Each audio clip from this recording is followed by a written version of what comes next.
Is Hildryn good for Railjack right now, squad leader? This is the most common question I got from the community on my recent Railjack retrofit videos. You see, when Digital Extremes announced that Railjack will use Warframe's energy pool once the retrofit update comes, many believed that Shield Mama Hildryn will be one of those Warframes that will allow us to infinitely spam Railjack abilities. Sorry to crush all those hopes, lads, but Hildryn is nowhere near as good as Lavos when it comes to piloting the Railjack. Lavos will use the cooldown mechanic if he is the pilot of the Railjack. You will just have to wait for a couple of seconds until a specific Railjack ability is available, and mind you, the cooldown of each ability are not long and decent enough to clear a wave of fighter before another one comes out. In terms of Hildryn, however, she will use her shield, but it's way complicated than that. We all know that Shield Mama Hildryn is one of those frames that are usually used by players because she allows free casting of abilities and you will be able to build her for max strength without worrying about energy efficiency. But that's not the case with Railjack, as somehow, not only that she uses her energy, she will also have no way to regain that lost energy fast. Also, it seems that there is a mechanic wherein each cast of the Railjack ability will increase the shield cost and it will reach a certain amount of shield, then it goes down, but you will have to wait up for a couple of seconds to reach that minimum amount of shield to cast an ability. Annoying, right?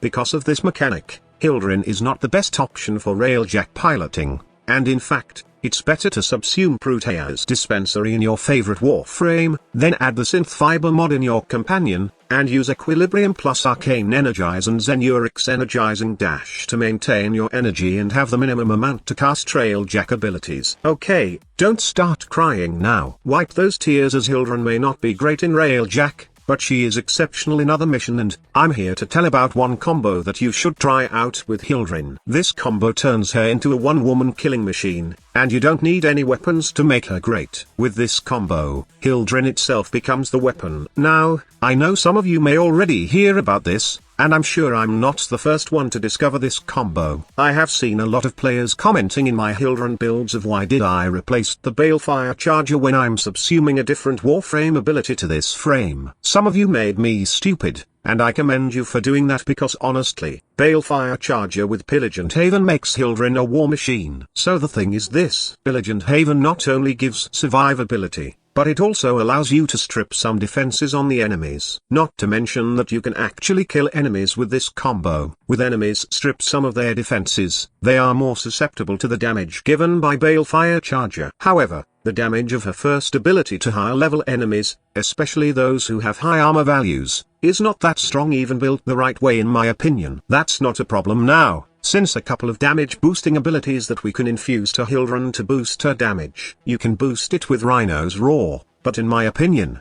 Mirage Eclipse is the best right now. The ability became more potent, and you did see it on my recent Twisp video, which can deal a massive 2 billion damage even to high-level enemies. While this Eclipse Hildryn Balefire combo doesn't deal 2 billion damage, it does makes the Warframe very versatile that she doesn't need anything to both survive and kill enemies. To replicate this combo, all you need is the subsumed Eclipse ability and replace Hildryn's Aegis Storm ability. For the build, all you need is a lot of power strength so that Pillage will have a decent defense strip and give Mirage more damage boost. I did add also a lot of shields in this build since Balefire does consume shields per shot. And of course, I put both primed continuity and stretch to make Eclipse last longer, and Pillage to have more radius. Primed sure-footed is the key to not being knocked down by slam attacks caused by enemies like heavy gunners, and lastly, adaptation does work with shields, making your Hildryn tankier. Arcane Barrier is not needed, and you can replace it with any arcanes that you deem helpful for your playstyle. However, you might take the time to farm Arcane Aegis since this does help your Hildryn survive better. This combo can be used anywhere, but it's kind of sad that we can't take advantage of such power in Eidolon hunting. If Eidolon's hitboxes weren't weird, then we might have fun slaying those big trees right now with Hildryn.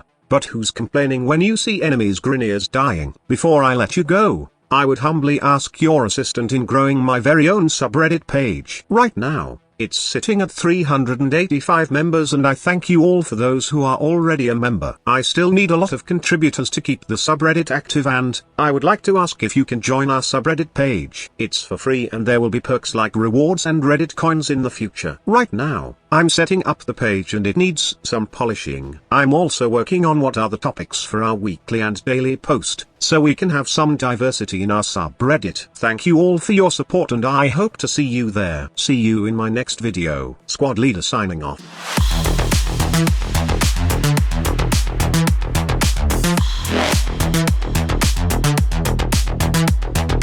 Evolution.